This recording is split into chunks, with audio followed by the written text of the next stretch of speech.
안녕하세요. 오늘 여러분과 함께 깊이 파고들 주제, 바로 엔비디아의 최근 실적 발표입니다. 2025년 2분기 성적표가 나왔는데, 숫자만 보면 정말 입이 떡 벌어지거든요. 근데 이상하게도 시장 반응은 좀 싸늘했어요. 왜 그랬을까요? 네, 그 부분이 참 흥미로운 지점이죠. 저희가 오늘 살펴볼 자료들은요, 엔비디아 공식 발표 내용부터 시작해서 여러 시장 분석가들의 아주 날카로운 평가들, 그리고 이걸 투자자 입장에서 어떻게 봐야 할지 그런 다양한 시각들을 담고 있습니다. 네, 다양한 관점들을 좀 종합해 볼 필요가 있겠습니다. 네, 그래서 이번 분석 목표는 명확합니다. 엔비디아 실적, 그 숫자들이 진짜 뭘 의미하는지, 그리고 왜 시장은 이 완벽해 보이는 실적에 좀 실망했는지 그 속내를 한번 들여다보는 거죠. 그리고 이 정보가 여러분의 투자 판단에는 어떤 시사점을 줄 수 있을지 같이 한번 파헤쳐 보겠습니다. 좋습니다. 자, 기록적인 실적인데 주가는 하락이라. 이 흥미로운 미스터리 지금부터 한번 풀어보시죠. 우선 발표된 숫자들부터 좀 빠르게 짚어볼까요? 정말 인상적이에요. 네, 숫자 자체는 정말 좋았죠. 2분기 매출이 46억 7천만 달러. 와, 이게 1년 전보다 56%나 늘었고 시장 예상치가 한 460억 달러 초반대였는데 그것도 뭐 가뿐히 넘겼어요. 그렇죠. 예상치를 상회한 건 분명합니다. 그리고 기업의 실제 현금 창출 능력을 보여주는 지표 중 하나죠. BKAP 주당 순이익 EPS도 1.05달러. 이것도 예상치가 1.02달러였는데 그것보다 높았고요. 네, 작년 같은 기간이랑 비교하면 54%나 증가한 수치니까요. 성장세가 여전하다는 걸 보여주죠. 특히 진짜 주목할 부분은 역시 데이터 센터 같아요. AI 시대의 심장이라고 할 수 있잖아요. 맞습니다. 핵심이죠. 매출이 무려 410억 달러를 넘기면서 작년 대비 154% 성장. 와, 154%면 정말 엄청난 숫자입니다. 이게 엔비디아 전체 매출의 거의 90%, 정확히는 88%를 차지한다니 이건 뭐 AI 인프라 시장에서 엔비디아 영향력이 얼마나 막강한지 다시 한번 보여주는 대목인 것 같습니다. 네, 지배력을 그냥 숫자로 증명한 셈이죠. 여기에 또 그 매출에서 원가를 뺀 이익률, 그러니까 총 이익률도 비갭 기준으로 보면 72.7%. 이것도 정말 경이적인 수준이고 네, 마진이 엄청나죠. 영업이익 역시 300억 달러를 넘겼습니다. 이 숫자들만 보면 정말 흠잡을 데 없는 완벽한 성적표 아닌가요? 그렇죠. 숫자만 보면 정말 나무랄 데가 없습니다. 그런데 말입니다. 이렇게 놀라운 성과에도 불구하고 발표 직후 시간의 거래에서 주가가 3%나 빠졌단 말이죠. 네, 그게 이제 오늘 이야기의 핵심이죠. 여기가 바로 오늘 분석의 핵심인데요. 완벽해 보이는 숫자 뒤에 숨겨진 시장의 속마음, 도대체 뭐였을까요? 바로 그 지점이 이제 시장의 복잡성을 보여주는 단적인 예라고 할 수 있습니다. 저희가 본 여러 분석 자료들을 종합해 보면요, 몇 가지 요인이 좀 복합적으로 작용한 결과로 해석이 돼요. 그러니까 단순히 실적이 좋다고 주가가 오르는 그런 단순한 논리가 아니었던 거죠. 아, 뭔가 다른 이유들이 있었다는 거군요. 네, 첫 번째 이유는 시장의 기대치가 너무 높았다는 점입니다. 기대치의 함정이라고 할까요? 기대치의 함정. 네, 방금 말씀하신 대로 데이터 센터 매출 성장률 154%, 이거 엄청난 숫자 맞습니다. 하지만 시장에는 공식적인 예상치 말고 소위 위스퍼 넘버라는 게 있거든요. 주가나 투자자들 사이에서 암묵적으로 도는 더 높은 목표치 같은 거 말씀이시죠? 네, 맞아요. 이 정도는 나와야 하지 않겠어? 하는 그런 비공식적인 기대치요. 근데 일부 분석에 따르면 이번 실적이 바로 이 위스퍼 넘버에는 살짝 못 미쳤다는 겁니다. 아, 아주 약간요. 네, 워낙 기대치가 높다 보니까 정말 아주 작은 미달에도 실망 매물이 나왔다는 거죠. 기대 인플레이션의 함정, 뭐 이런 표현도 쓰더라고요. 위스퍼 넘버라 공식 발표 숫자 너머에 어떤 심리적인 기대선이 작용했다는 거군요. 흥미롭네요. 하지만 그것만으로는 3% 하락을 다 설명하기엔 좀 부족해 보이는데요. 다른 요인들은 없었나요? 물론입니다. 두 번째로, 그리고 어쩌면 이게 더 구조적인 문제로 지적되는 건데요. 바로 중국 변수입니다. 아, 중국이요. 규제의 문제. 네. 이번 분기부터 미국의 대중국 AI 반도체 수출 규제가 본격적으로 실적에 영향을 미치기 시작했어요. 특히 중국 시장 맞춤형으로 성능을 좀 낮춰서 개발했던 H20 칩 있잖아요. 네, H20. 그 매출이 사실상 0에 가까웠던 것으로 파악됩니다. 이걸로 인한 매출 손실 추정액만 약 40억 달러에 달한다는 분석도 있고요. 40억 달러요? 와, 크네요. 네, 상당히 크죠. 근데 더 결정적인 건 뭐냐면 엔비디아가 다음 분기, 그러니까 3분기 실적 전망치를 내놓으면서 중국 관련 매출을 아예 빼버렸다는 점이에요. 아예 전망치에서 제외했다고요? 네. 이건 단순히 뭐 일회성 손실이다 이게 아니라 세계 2위 AI 시장으로 평가받는 그 거대 시장에서 사업 불확실성이 커졌다는 신호로 받아들여진 거죠. 앞으로의 성장 경로에 대한 의구심을 키운 겁니다. 40억 달러 손실 가능성에 아예 다음 분기 전망에서 빼버렸다. 이건 정말 충격이 컸겠네요. 그 중국 시장 빈자리가 그렇게 쉽게 메워질 수 있을까요? 바로 그 부분이 앞으로 계속 지켜봐야 할 핵심 질문 중 하나입니다. 그리고 이게 세 번째 요인으로도 이어지는데요. 바로 성장률 둔화에 대한 우려입니다. 성장률 둔화요? 56% 성장도 엄청난 거 아닌가요? 물론이죠. 56% 자체는 여전히 높은 수준입니다만 이게 최근 9개 분기, 그러니까 거의 2년여 만에 가장 낮은 성장률이었다는 점이 좀 부각됐어요. 아, 최근 추세로 보면 가장 낮았다. 네, 이게 혹시 그동안 시장을 정말 뜨겁게 달궜던 AI 슈퍼사이클? 이게 정점을 찍고 이제는 폭발적인 고성장에서 좀 관리 가능한 안정성장 단계로 넘어가는 거 아니냐 이런 해석을 낳고 있는 거죠. 안정 성장 단계로의 전환 신호일 수 있다. 그렇죠. 아시다시피 주가는 미래의 성장을 먹고 자라잖아요. 그런데 성장 속도가 둔화될 조짐이 보이면 특히 엔비디아처럼 이미 높은 가치 평가, 밸류에이션을 받고 있는 주식에는 좀 부담으로 작용할 수밖에 없습니다. 그렇겠네요. 고평가 논란이 나올 수 있겠어요. 마지막으로 이런 우려를 좀 뒷받침하듯이 3분기 실적 전망치, 즉 가이던스 자체도 시장 기대치를 약간 밑돌았습니다. 가이던스도요. 네, 다음 분기 매출을 한 325억 달러 정도로 예상을 했는데 이게 시장 컨센서스가 326억 달러였거든요. 그거보다 조금 낮았어요. 아주 큰 차이는 아니지만 네, 큰 차이는 아니지만 앞서 말씀드린 뭐 중국 변수나 성장률 둔화 우려 이런 것들과 맞물리면서 투자 심리를 좀 위축시키는 요인이 된 것으로 보입니다. 정리를 좀 해보면 숫자는 정말 좋았지만 시장의 그 비현실적인 기대치, 위스퍼 넘버에는 못 미쳤고 그리고 중국 규제라는 악재가 현실화됐고 또 성장률 자체도 예전 같지 않을 수 있다는 신호가 나왔고 마지막으로 다음 분기 전망마저 살짝 실망스러웠다. 와, 정말 여러 요인이 복합적으로 작용했군요. 네, 맞습니다.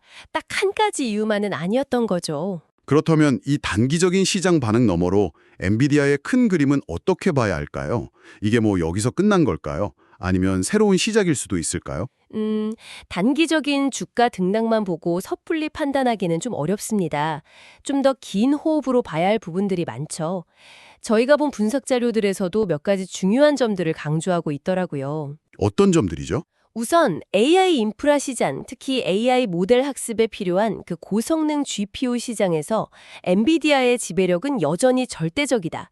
이 사실은 변하지 않았다는 겁니다. 네, 데이터 센터 매출 비중 88%가 그걸 보여주죠. 그쵸. 경쟁자들이 뭐 맹추격하고는 있지만 기술 격차나 생태계 장악력 면에서 아직은 엔비디아의 아성을 넘보기는 좀 어렵다는 평가가 지배적이고요. 그건 여전하군요. 그리고 중요한 것은 새로운 성장 엔진이 대기하고 있다는 점입니다. 바로 블랙웰이죠. 아, 블랙웰. 차세대 칩. 네, 하반기부터는 코즈명 블랙웰로 알려진 차세대 AI 칩, 예를 들어 B100 같은 신제품들이 본격적으로 시장에 풀릴 예정이거든요. 이 블랙웰 칩이 현재의 H100이나 H200 시리즈를 뛰어넘는 성능 향상과 수요를 창출하면서 다시 한번 좀 가파른 성장 곡선을 그릴 수 있을지 이게 이제 최대 관심사인 거죠. 블랙웰에 대한 기대감이 상당하군요. 성능이 그렇게 좋다고 하던데요. 네, 기대가 크죠. 그 중국 시장 공백이라는 변수가 있지 않습니까?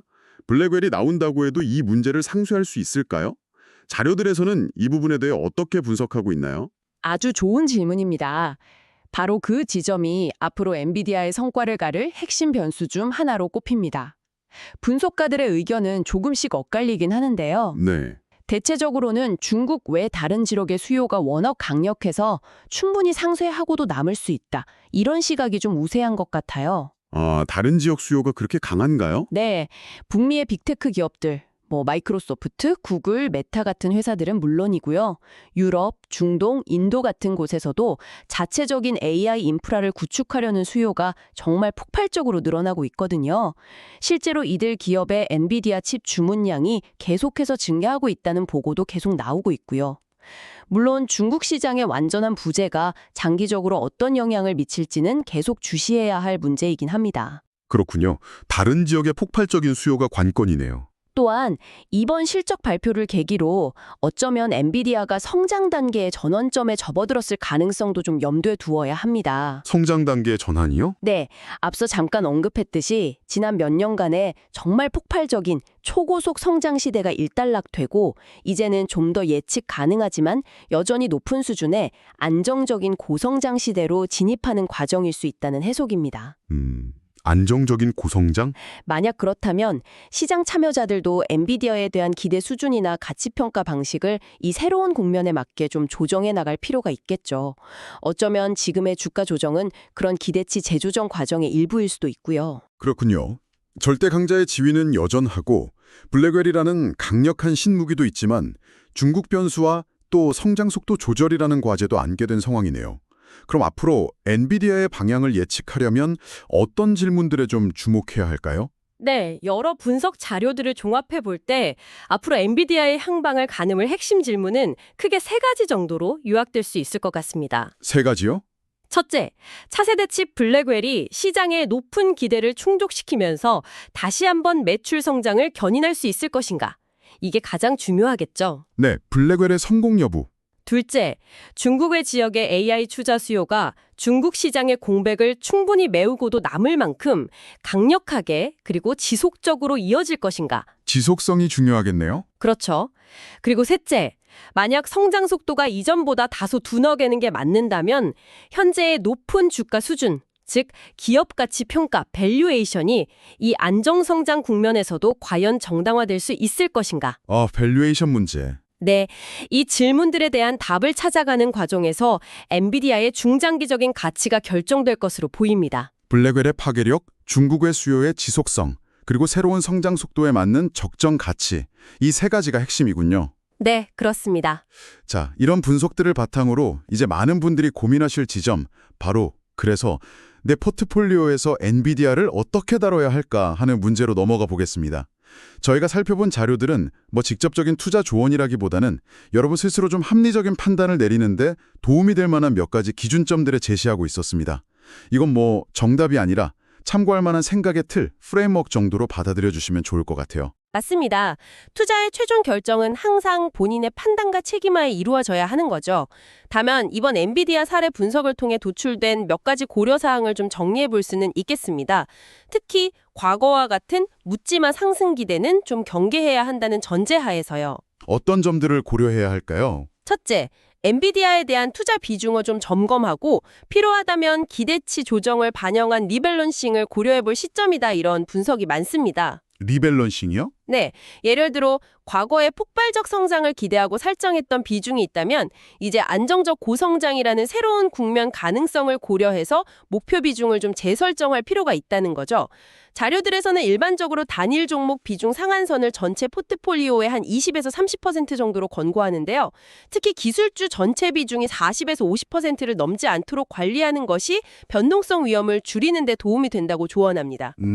비중 관리가 중요하군요. 네, 정기적으로 혹은 주가 급등락으로 목표 비중에서 크게 벗어났을 때, 예를 들어 한 5%P나 10%P 이상 벗어났을 때 기계적으로 비중을 조정하는 원칙을 세워두는 것이 중요하다고 하고요. 네, 기계적인 원칙. 둘째, 펀더멘탈, 즉 기업의 기초 체력 변화를 더욱 면밀히 추적해야 합니다. 예전보다 더요. 더 꼼꼼하게 봐야 한다. 네, 특히 AI 반도체 시장에서의 경쟁 구도 변화, 예를 들어 AMD나 다른 경쟁사들이 얼마나 빨리 추격해오는지, 그리고 블랙웰 칩의 실제 성능과 시장 반응은 어떤지, 또 중국 외 지역에서의 매출 성장세가 정말 지속되는지, 이런 것들을 꾸준히 확인하면서 엔비디아의 독점적 경쟁력이 잘 유지되고 있는지 판단해야 합니다. 단순히 AI 시장 전체가 성장하니까 괜찮겠지 이렇게만 믿고 가기에는 주가 수준이 좀 높아졌다는 인식이 깔려 있는 거죠. 펀더멘털 체크가 더 중요해졌군요. 마지막으로 위험 분산 차원에서 엔비디아 외에 다른 AI 관련 기업이나 기술주 또는 여러 AI 기업 주식을 묶어놓은 상장 지수 펀드, ETF 같은 데 함께 투자하는 방안도 고려해 볼 만합니다. 분산 투자네요. 그렇죠. 예를 들어 엔비디아의 최대 고객사인 마이크로소프트 같은 클라우드 기업이나 아니면 파운드리 파트너인 TSMC 같은 곳에 분산 투자함으로써 특정 기업에 대한 의존도를 낮추고 AI 생태계 전반에 투자하는 효과를 얻을 수 있다는 그런 제안도 있었습니다. 네. 결국 핵심은 기대치 관리와 위험 관리, 이 두 가지인 것 같네요. 과거의 성장률에 기반한 기대치를 좀 현실적으로 조정하고 높아진 밸류에이션과 지정학적 리스크를 고려해서 포트폴리오 내 비중 관리와 분산 투자 원칙을 지키는 것. 네, 정확합니다. 이런 기준들을 바탕으로 자료들은 여러분 스스로에게 이런 질문들을 던져보라고 제안합니다. 첫째, 이번 실적과 다음 분기 가이던스가 시장의 기대치가 아니라 나의 투자 판단 기준과 장기적인 성장 전망에 부합하는가? 그렇죠. 남의 기준이 아니라 나의 기준. 둘째, 내 포트폴리오에서 엔비디아 또는 기술주 전체의 비중이 내가 감당 가능한 위험 수준 내에 있는가? 셋째, 만약 엔비디아 주가가 추가 상승해서 목표 비중을 초과하거나 반대로 크게 하락했을 때 나는 어떤 원칙, 매도든 추가 매수든 어떤 원칙에 따라 대응할 것인가? 네, 미리 시나리오를 세워두는 게 중요하죠. 이런 질문에 대한 답을 스스로 찾아가는 과정이 중요할 것 같습니다. 오늘 엔비디아의 2분기 실적 발표를 깊이 파헤쳐보니 정말 표면적인 숫자 너머에 시장의 복잡한 기대 심리와 지정학적 변수, 그리고 성장 단계 변화에 대한 고민까지 얽혀있는 아주 다층적인 이야기가 숨어 있었네요. 네, 정말 복합적인 상황이죠. 여전히 강력한 펀더멘탈을 자랑하지만 시장은 이제 엔비디아에게 완벽함 그 이상을 요구하거나 혹은 새로운 성장 속도에 대한 증명을 요구하고 있는 것 같습니다. 지난해와 같은 그런 로켓 성장세는 당연한 것이 아닐 수 있다.